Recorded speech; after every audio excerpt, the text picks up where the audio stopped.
Pemuda PAS Pulau Pinang, serta kawan-kawan di kawasan Betam, kawasan Penaga dan Kepala Batan. Apa khabar? Saya ingin mulakan ceramah saya malam ini membawa dua buah cerita. Cerita pertama adalah, ini kisah benar ya, bukan cerita dongeng. Kisah yang pertama, pada suatu hari bila saya pergi ke Teluk Kumbang, saya nampak satu banner kain rentang. Kain rentang itu tertera PAS atau UMNO Berjuang Islam. Jadi ini adalah persoalan yang mungkin kita kena jawab. Saya tidak mengaku bahawa saya arif tentang Islam, tetapi sekadar nak memberikan satu kisah benar supaya tuan-tuan dan puan-puan pada malam ini boleh menilai sendiri persoalan kain rentang ini, PAS atau UMNO Berjuang Islam. Pada bulan Februari yang lepas, 18 hari bulan Februari, telah berlaku satu peristiwa yang bersejarah, yaitu debat di antara Setiausaha Agung DAP, yaitu Ketua Menteri kita, Saudara Lim Guan Eng, dengan Presiden MCA, Dato' Dr. Chua Sai Leng. Kita sedia maklum siapa Chua Sai Leng ini. Chua Sai Leng ini kawan baik UMNO. Saya tidak ingin menceritakan secara lanjut ataupun berpanjangan tentang isi kandungan debat. Setakat nak berikan ringkasan kepada hujah Chua Sai Leng, kawan baik UMNO. Hujah beliau dalam masa 1 jam itu boleh diringkaskan kepada dua perkara. Perkara pertama, Pakatan Rakyat di Pulau Pinang tidak menunaikan janji memansulkan tol. Hujah pertama ini sebenarnya hujah orang bodoh. Mengapa saya kata begitu? Kerana selaku seorang bekas menteri di dalam kerajaan pusat dan seorang pemimpin besar dalam Barisan Nasional, takkan beliau tidak tahu bahawa kuasa untuk memansulkan tol itu berada di tangan kerajaan pusat. Jadi di sini ahli-ahli MCA pun sama. Mereka sedar bahawa jika kita ingin mansulkan tol, maka pada pilihan raya akan datang kita kena undi pakatan supaya menjadi kerajaan di peringkat pusat. Jadi saja kerajaan di peringkat pusat, maka kita akan hapuskan tol. Bukan saja tol Utara Selatan, malah tol Jabatan Pulau Pinang dan tol Sungai Dua, yaitu 2 buah tol di Pulau Pinang ini. Hujah yang kedua, Chua Sai Leng, kawan baik UMNO ini. Ini saat gantinya. Hujah kedua Chua Sai Leng adalah 1 undi untuk DAP adalah 1 undi untuk PAS, dan 1 undi untuk PAS adalah 1 undi untuk dasar Islam. Dan jika kita undi dasar Islam, maka negara akan menghadapi kesan negatif dari segi sosial, dari segi politik, dan dari segi pendidikan. Inilah hujah Chua Sai Leng, kawan baik UMNO. Maka kita nilai sendiri, siapa pejuang UMNO, siapa pejuang Islam sebenarnya. Untuk menjawab hujah Chua Sai Leng itu, yaitu 1 undi untuk DAP adalah 1 undi untuk PAS, dan undi untuk PAS adalah undi untuk Islam. Maka cuba teka, apakah jawapan Ketua Menteri kita, Saudara Lim Guan Eng? Jawapan beliau mudah sahaja, yaitu lakum dinukum wali yadin. Kamu dengan agama kamu, aku dengan agama aku. Itu adalah surah daripada surah Al-Kafirun ayat ke-6. Tentulah saudara Lim Guan Eng tidak tahu berbahasa Arab, tapi jawab beliau adalah, kita hormat PAS, kita hormat Islam dan amalan orang Islam. Itu jawapan yang mudah, tetapi itu menggambarkan satu prinsip, yaitu lakum dinakum wali yadin, yaitu kita hormati batasan agama di dalam Pakatan Rakyat. Dan apabila kita jadi kerajaan, sama juga, kita hormati amalan orang Islam, kita hormati hukum orang Islam, dan kita hormati budaya dan adat orang Islam. Kita tidak mempersendakan Islam, walaupun kita tidak faham sepenuhnya tentang agama Islam ini. Berbeza dengan Chua Sai Leng, yaitu kawan baik UMNO. Kisah kedua, Yang ini dilaporkan bukan dalam majalah Roket ataupun Suara Keadilan ataupun Harakat, tetapi ini dilaporkan dalam surat kabar Gentar, yaitu sebuah surat kabar milik Barisan Nasional, milik MCA. Laporannya pada bulan Februari yang lepas telah mengaporkan bahawa Perdana Menteri kita, Datuk Seri Najib Tun Razak, kawan baik kepada Chua Saleh, Presiden UMNO, dia telah diberi satu anugerah. Dia diberi anugerah oleh Persatuan Seni Silat Pusaka Gayung Malaysia, ditabarkan menjadi Imam Khalifah Agung Gayung dengan gelaran, saya akan cuba sebut gelarannya. Gelaran dia adalah Sri Sri Buana Gangga Simanjakini Chula Sakti. Apa yang dia nak tunjukkan? Dia nak tunjukkan bahawa Datuk Seri Najib merupakan seorang pejuang Melayu. Dia nak tunjukkan bahawa Datuk Seri Najib seorang pendekar, hero, mempertahankan Melayu Bumi Putera. Relax lah, belum sampai lagi. Tetapi itu adalah pada pagi hari tersebut beliau menerima anugerah yang begitu agung ini. Pada sebelah petangnya pula, hari yang sama, selepas ditabarkan menjadi seorang pendekar Bumi Putera Melayu, maka pada petangnya beliau telah pergi berkunjung, ini di Kedah, berkunjung ke sebuah kuil ataupun wat Siam, wat Buddha Siam. Kita tak halang Perdana Menteri untuk melawat dan bermesra dengan masyarakat Siam. Tetapi apakah yang disebut ataupun dinyatakan oleh Perdana Menteri, hero kita di kuil Siam itu? Perdana Menteri kata, kerajaan memang mengiktirafkan warga Siam sebagai bumi putera. Dan bagaimana kerajaan mengiktirafkan warga Siam? Warga Siam diberi kemudahan bumi putera. Anak-anak muda warga Siam diberi kemasukan ke dalam Universiti MARA. Warga Siam diberi pinjaman MARA. Dan orang-orang Siam dibenarkan untuk melabur dalam amanah saham bumi putera. Inilah pejuang dan pendekar Melayu kita. Ya. Dan bukan itu saja, bukan saja kerajaan Malaysia mengiktirafkan warga Siam ini sebagai bumi putera, malah UMNO sendiri mengiktirafkan warga Siam ini bumi putera Malaysia.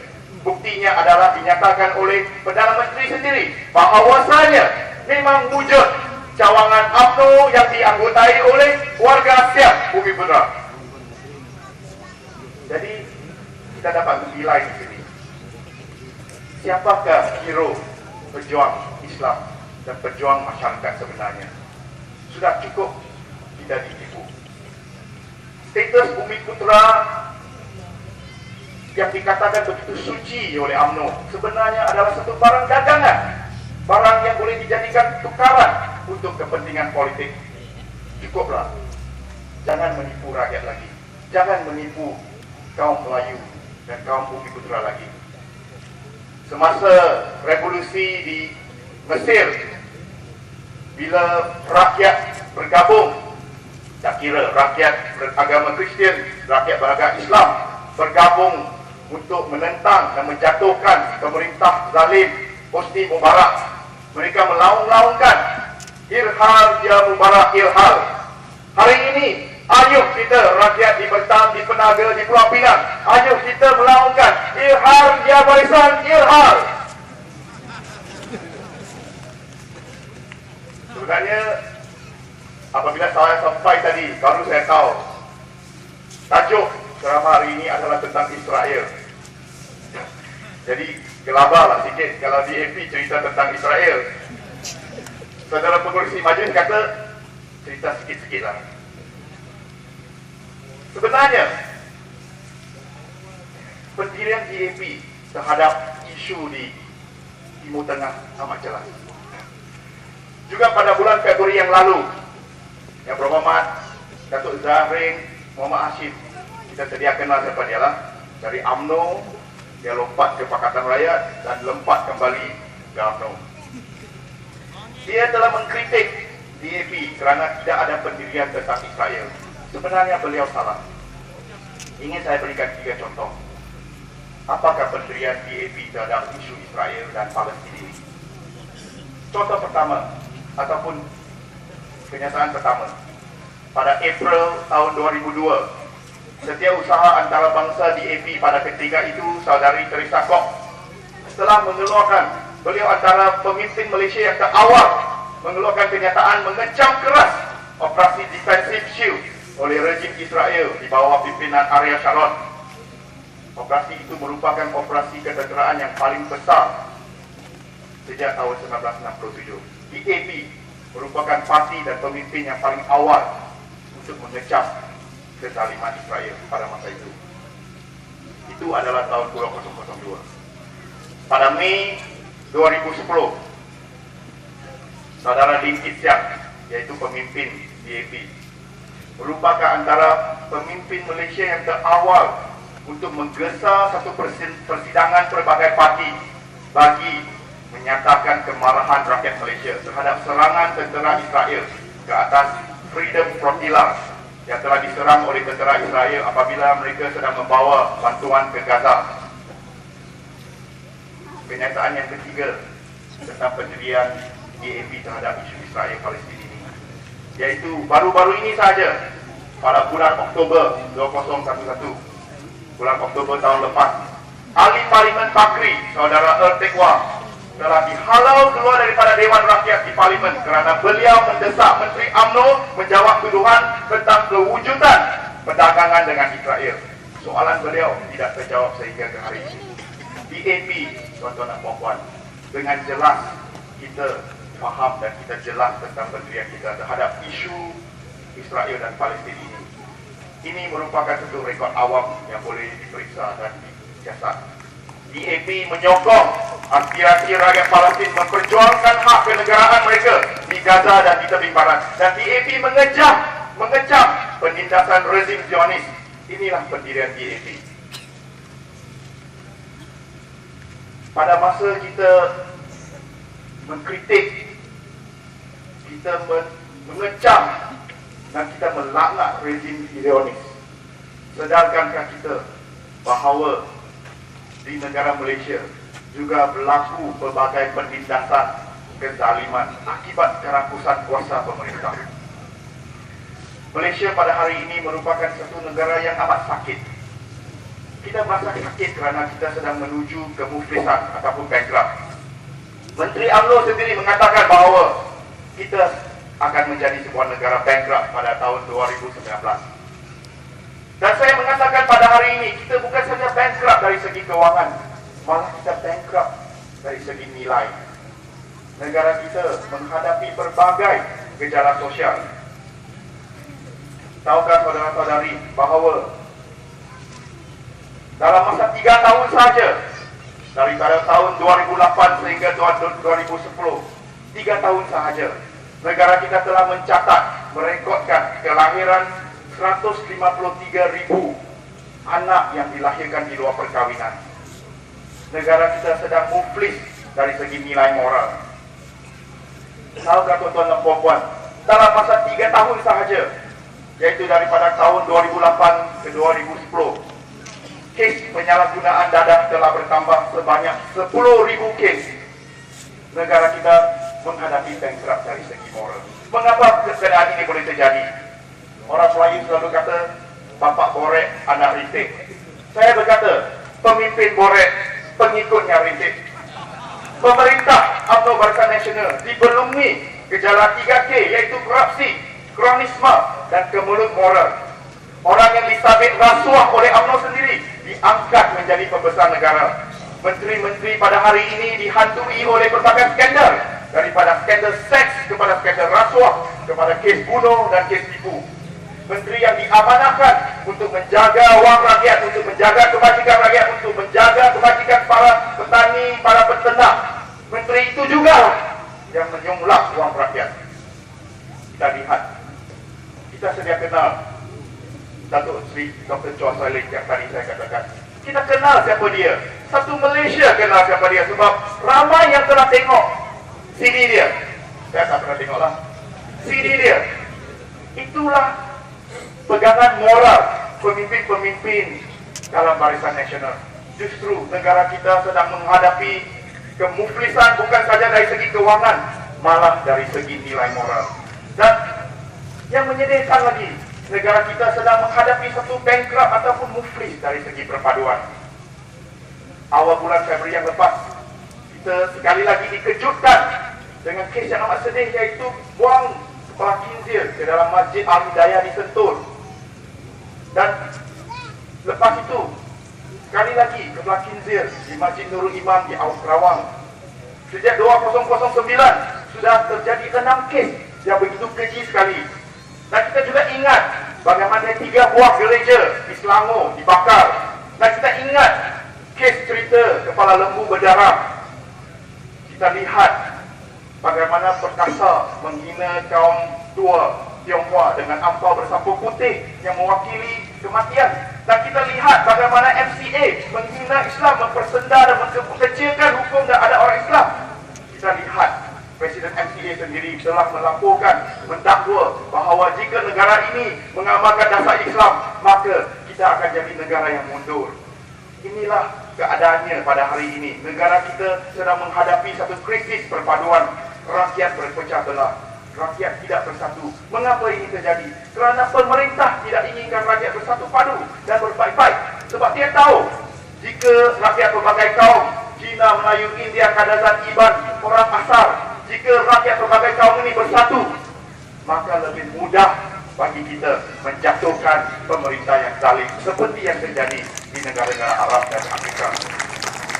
Tuan-tuan dan puan-puan, Al-Quran menyebut dalam surah Al-Hujurat ayat ke-13, "Wahai manusia, kami menciptakanmu daripada sepasang lelaki dan perempuan dan menjadikan kamu pelbagai kaum agar kamu saling berkenalan." Dan bukan melawan, tetapi pemimpin kita, pembesar negara kita telah gagal memenuhi suruhan Al-Quran ini. Pemimpin kita mengamalkan dasar pecah dan perintah. Ini dasar yang diwarisi oleh kerajaan British, dan mengamalkan dasar ketuanan, dasar asabiah yang telah dijatuhkan semasa kedatangan Islam di negara Arab.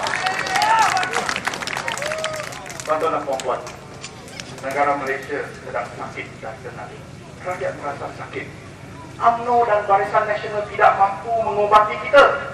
Mengapa? Sebab kerana UMNO dan Barisan Nasional lah hari ini kita menjadi sakit dan menjadi bankrupt. Dia bankrupt kerana dia rasuah. Dia bankrupt dari segi nilai moral. Dia bankrupt dari segi perpaduan kerana mengamalkan dasar asabiah. Ayo kita berubah sekarang. Ayo kita selamatkan Malaysia daripada bankrupt. Pakatan Rakyat berjanji. Kita menawarkan 3 janji.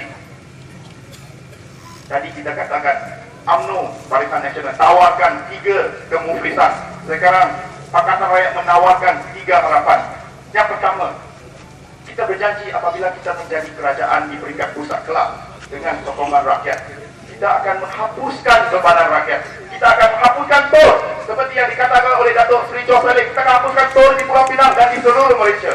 Kita akan menurunkan harga minyak yang kita tahu membebankan rakyat berbagai kaum. Kita akan menyimak semula PTPTN. Saya sebagai seorang mahasiswa juga dibebani dengan hutang PTPTN. Kita sedar bahawa mahasiswa kita belum lagi mendapat kerja.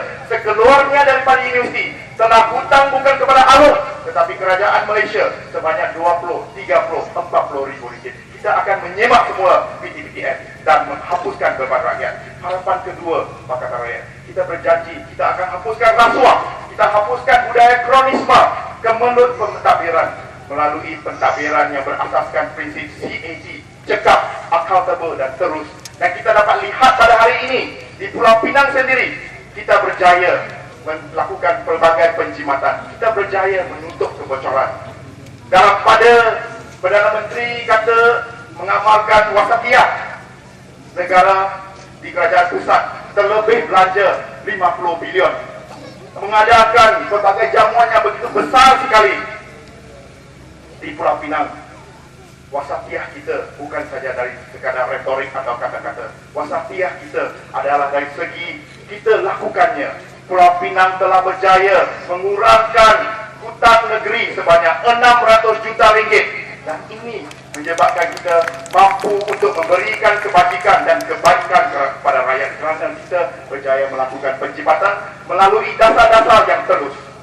Harapan yang ketiga, kita Pakatan Rakyat apabila kita menang di Putrajaya nanti dengan sokongan rakyat, kita akan menghapuskan asabiah dengan keadilan sosial yang dituntut bukan saja oleh prinsip demokrasi, malah oleh agama Islam itu sendiri. Kita akan tegakkan prinsip dalam surah Al-Hujurat yang saya sebutkan tadi. Kita akan tegakkan prinsip dalam surah Al-Maidah ayat 8. Wahai orang-orang yang beriman, hendaklah kamu sentiasa menjadi orang yang menegakkan keadilan kerana Allah lagi menerangkan kebenaran. Kita akan tegakkan prinsip keadilan ini, dan inilah 3 harapan yang kita tawarkan kepada rakyat seluruh Malaysia.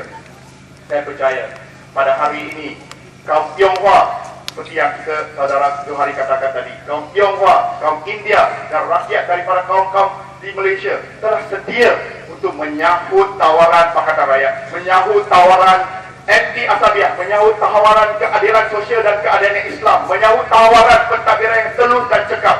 Kita telah sedia untuk menyahut dan menyambut tawaran tersebut.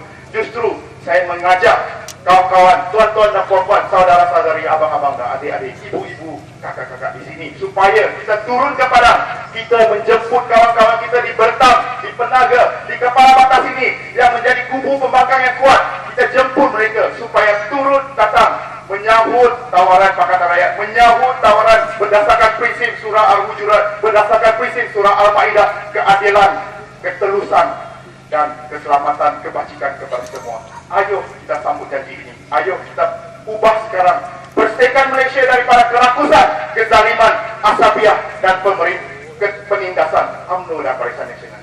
Sekian, terima kasih.